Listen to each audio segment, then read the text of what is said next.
কোন গুনাহে আল্লাহ বান্দার দিক থেকে মুখ ফিরিয়ে নেন। এই বিষয়ে প্রসিদ্ধ একটা হাদিস আছে, নবী সাল্লাল্লাহু আলাইহি ওয়াসাল্লাম বলেছেন, তিন ব্যক্তি এমন আছেন যাদের সাথে কিয়ামতের দিন আল্লাহ কথা বলবেন না, তাদেরকে আল্লাহ তাআলা পবিত্র করবেন না। এই মানুষগুলো যাদের থেকে আল্লাহ তাআলা মুখ ফিরিয়ে নেবেন, তাদের সাথে আল্লাহ কথা বলবেন না, তাদেরকে আল্লাহ পবিত্র করবেন না।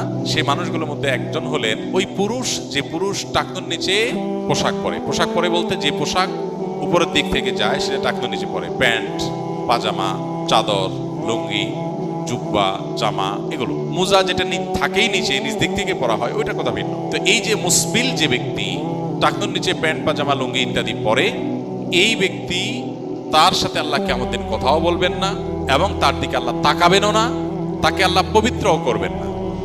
এই তিনটা ভয়াবহতা এই ব্যক্তির জন্য আছে, যে ব্যক্তি টাকনুর নিচে প্যান্ট, পাজামা, লুঙ্গি পরে। আমাদের দেশে অনেকে আছেন মসজিদে নামাজ পড়তে আসলে তখন প্যান্ট ভাঁজ করে। অনেক মসজিদে মুয়াজ্জিনরা মাইকে বলেনও যে টাকনুর নিচে যাদের প্যান্ট